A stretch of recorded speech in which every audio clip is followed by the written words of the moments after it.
Welcome to Windy Night Stories. Tonight's story is by Bithia Croaker. The Creaking Board. Bramley Place, a fine specimen of early Jacobean dwelling, had been in the Millard family for nearly 3 centuries, but of late years the Millards had fallen on evil days. There was no money to maintain the property in a fitting state. The farms were let, as well as the shooting. Graziers rented the park to the boarders of a pleasure ground. The house was closed and abandoned to dust and spiders. The garden was free to weeds and birds.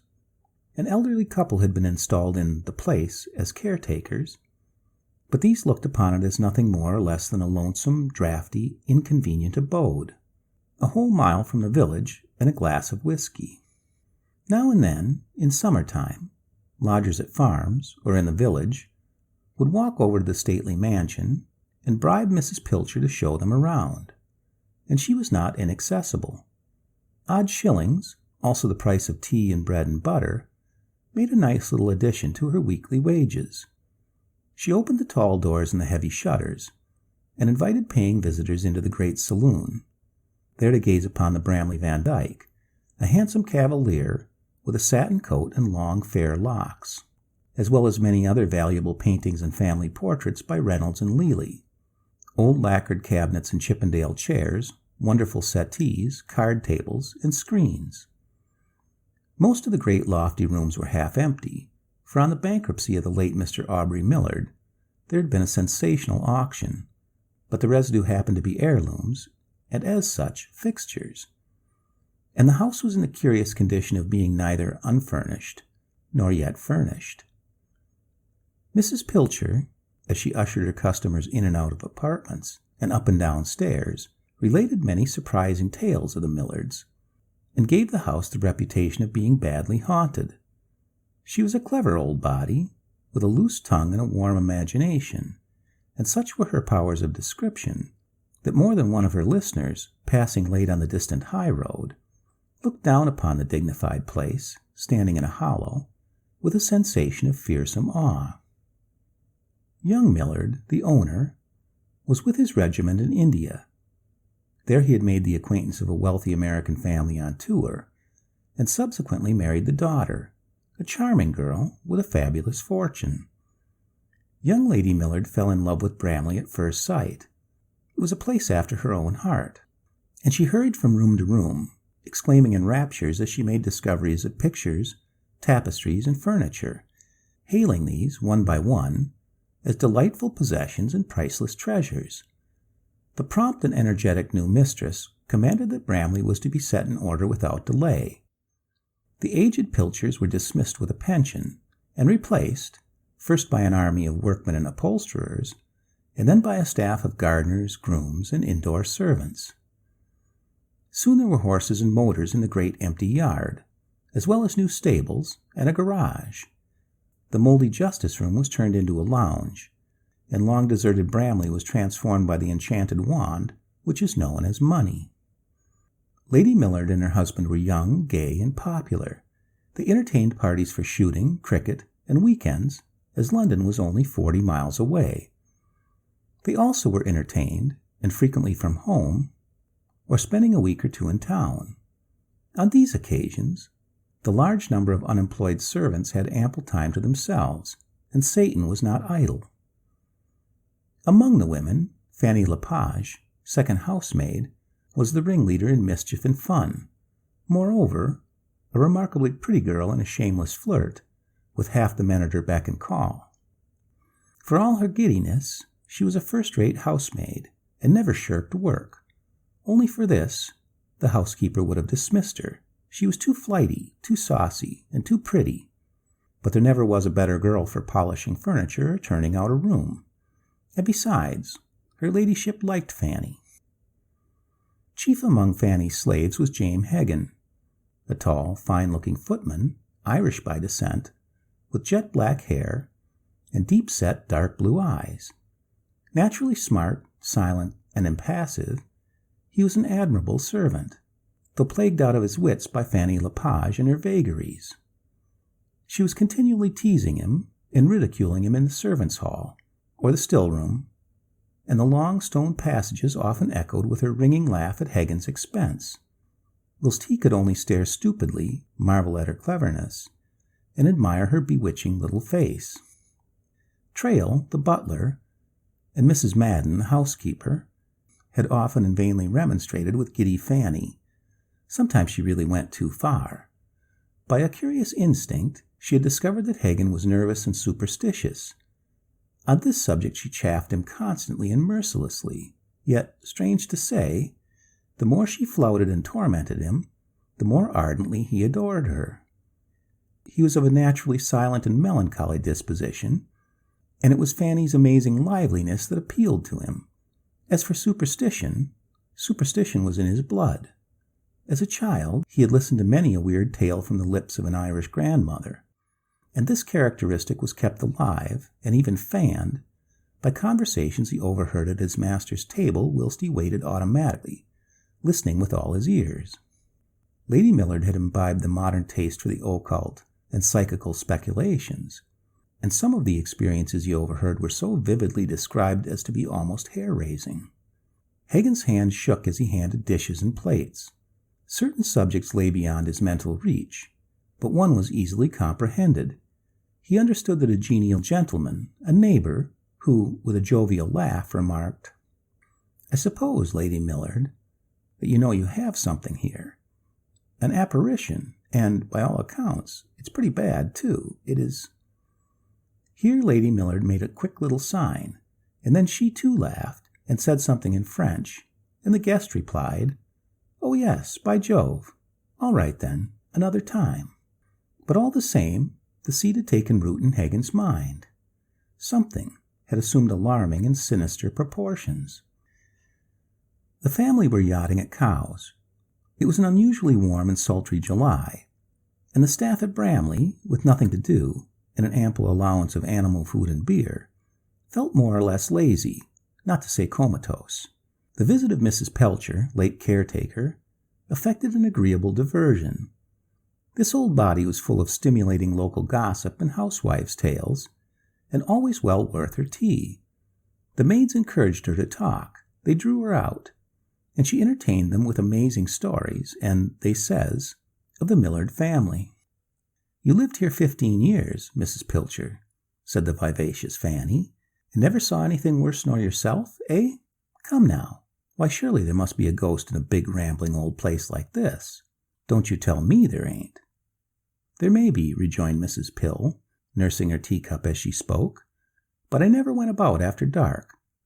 Tom and me always sat in the library and slept in the morning room.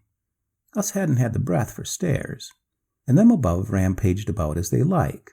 No need for us in intermeddling, and them passages and corridors for wind would skin you alive." "Didn't you never see anything?" persisted Fanny. "Come on now, we're all friends here." "Only rats in plenty. The kitchen was black with 'em, and them as big as rabbits." "Rats like rabbits, but nothing more? Come now, Mrs. Pill. Surely someone has seen a ghost. Try and remember, and I'll give you a nice little present. I do love to hear of horrors." "Well then, Fanny Lepage, since you are so set on and eager, I did hear something as was told to me by the folks as was here before us, and left." "Did they see anything?" "Oh, Jim," beckoning to Hegan, "and Rose, Ethel, and George and Tom, do come along and listen. It's awful fun. Mrs. Pill is going to tell us about the ghost that's here. She will make our flesh creep. Won't it be lovely?" "I'm not so sure," muttered Jim, turning to Mrs. Pilcher. "What's it all about, Mother?" Mrs. Pilcher appreciated an audience. She wiped her mouth deliberately with a spotted handkerchief, rubbed her hands on her knees, nodded at the circle which had gathered about her, and cleared her throat. "You all know that old wing, the long passage, and the swing door?" There was a chorus of yes, yes, yes. Why, to be sure. The 3 big low rooms looking south over the shrubberies and into the park. Main old, they say. Well, it's there. And she paused dramatically. Mrs. Pill was a gifted storyteller. Afore our time, she spoke as if they had been deposed sovereigns. The caretaker and wife and girl lived in that wing, as it were warm and convenient. They allowed they heard walking and talking, but were never properly frightened, till one hot summer night when the man was late in the village. There was a full moon, and it was that stifling they had the doors and windows open. 'Twas the middle room, do you see? Mother and girl was a-making ready for bed, and the house was locked up. All of a sudden they fell in a terrible taking, a sort of fright that threw 'em into a cold sweat, and they could not say for why or wherefore, but hot as it was, they felt like 2 blocks of ice. Then they heard the swing door slam, and someone in high heels came a-pattering along the passage. Nearer and nearer. There it must be in the doorway, for the floor had a loose board and creaked. They was awful afraid to look, as they knew in their bones something not right was standing there, and yet look they had to, and sure enough, right on the creaking board was a lady in a queer, puffed-out sort of dress, awful old-fashioned. She had a long, shiny knife in her hand, and the 2 felt turned to stone. At the moment they heard the man shouting below for the key to the side door, and the wife just had the strength to tie it in her apron and throw it out the window. Then the lady went off, and they heard her a-pattering quick down the passage, and the swing door a-slamming behind her. After that, they lived down below, but never saw her again, nor ever gave her a chance, as they did not venture above after dusk. They say she had black eyes and looked awful wicked, just set on ill-doing, but young and handsome. When the man died, he was found dead, they do say. The wife and daughter come away and were thankful, and we took the place. But if it was my last breath, though I heard what I heard, never saw nothing. And so it's the middle room in the old wing, said Fanny briskly. I know. It has a high chimney-piece and 3 windows. Aye, that's it. And they give out the noises and trouble is always worser in summer-time, and full o' the moon, and that whenever you hear a board creak in these old floors, she is not far off. Mrs. Pilcher suddenly rose to her feet, shook the crumbs from her gown, and took leave. She understood the value of a brief and effective departure.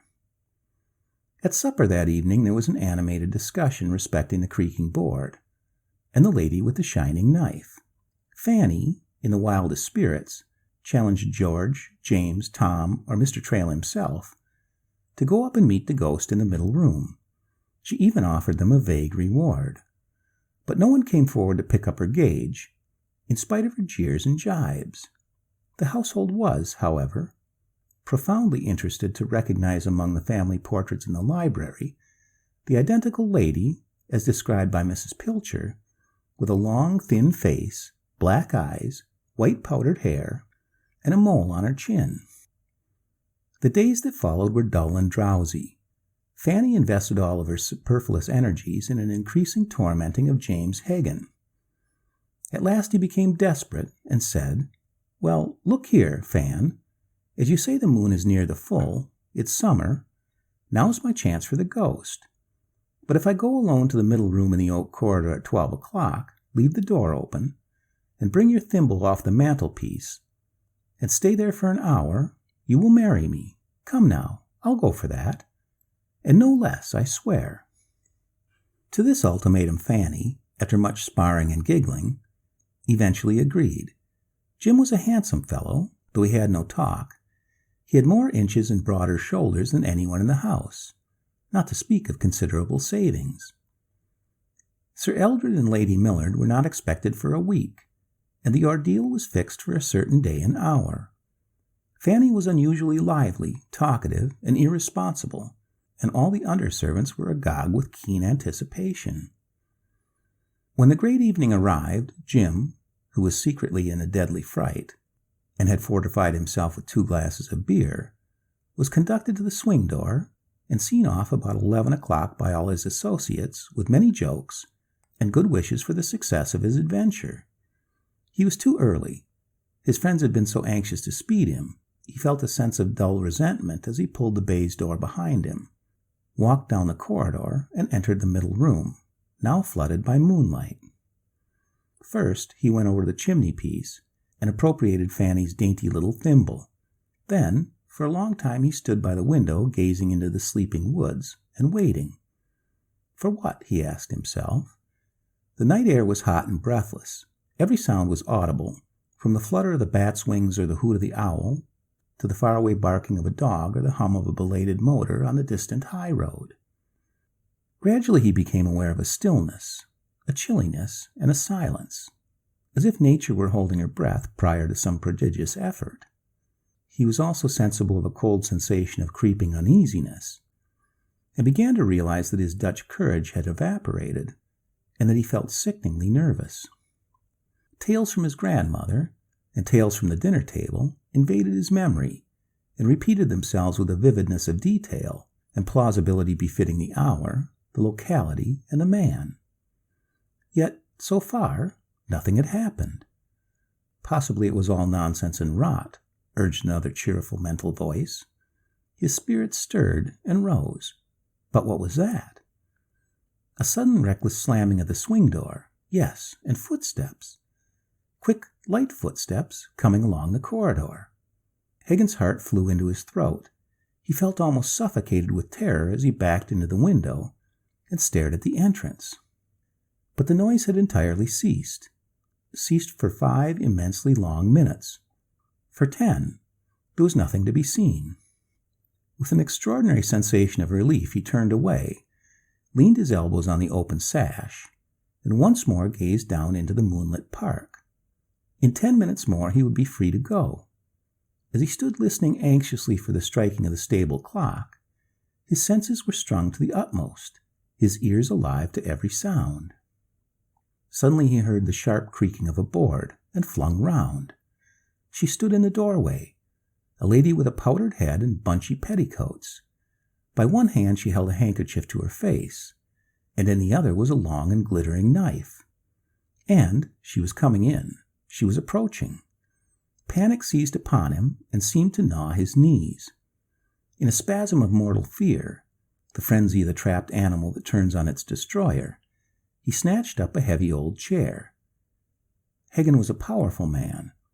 It was as a straw to him in his present desperation, and he dashed at the figure in a fury of terror, struck it twice with all his force, and felled it to the ground. The thing gave a stifled shriek and moaned, yes, but he threw down his weapon and fled as for his very life.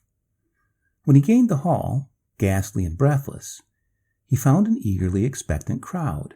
The first footman, noticing his face, exclaimed, "Hello, Jimmy, old boy. You look as if you'd seen her." "Yes," he gasped out, "she was there, knife and all." "And what did you do?" "I picked up a chair and struck at her, and ran." He was still livid and panting for breath. Several of the women looked at one another significantly, and at last the cook said, "Why, James, don't you know it was all a bit of a joke?" "Joke?" he repeated, and his eye traveled swiftly round the circle, in speechless quest of Fanny. "Where's Fanny?" he asked abruptly. "You've just seen her. The ghost was Fanny herself. She dressed herself up and flowered her hair, and, he added in a loud, hoarse voice, "I believe I've done for her. I hit her with a terrible blow. Fanny, Fanny," he shouted, and he raced up the stairs, followed by all the inmates of the place. They crowded through the swing door and streamed along the passage into the middle room. There on the floor lay a little dressed-up figure with a horrible wound in her head, a knife clutched in her grasp, stone dead. Nor was this the worst. When Hegan realized that he had unintentionally killed his pretty, mocking sweetheart, he kissed her, rose from beside her, and, before anyone had guessed his intention, sprang on the sill, hurled himself out of the window, and, with a crash among the branches, fell heavily on the lawn with a broken neck. Sir Eldred and Lady Millard, hastily summoned from Cowes, were horrified to find on their return home that 2 of their household lay awaiting an inquest in the old unused laundry, their fate the result of a practical joke, and for many months Lady Millard deserted the place and made her home in continental hotels. At Bramley, the middle room in the oak corridor has long been closed, but the double tragedy has left its mark. After dusk, the maids go about in couples. A creaking board throws them into a paroxysm of terror, and they snatch at one another and whisper, "She's somewhere about," for Bramley enjoys the unique reputation of being haunted by the ghost of a ghost. The end.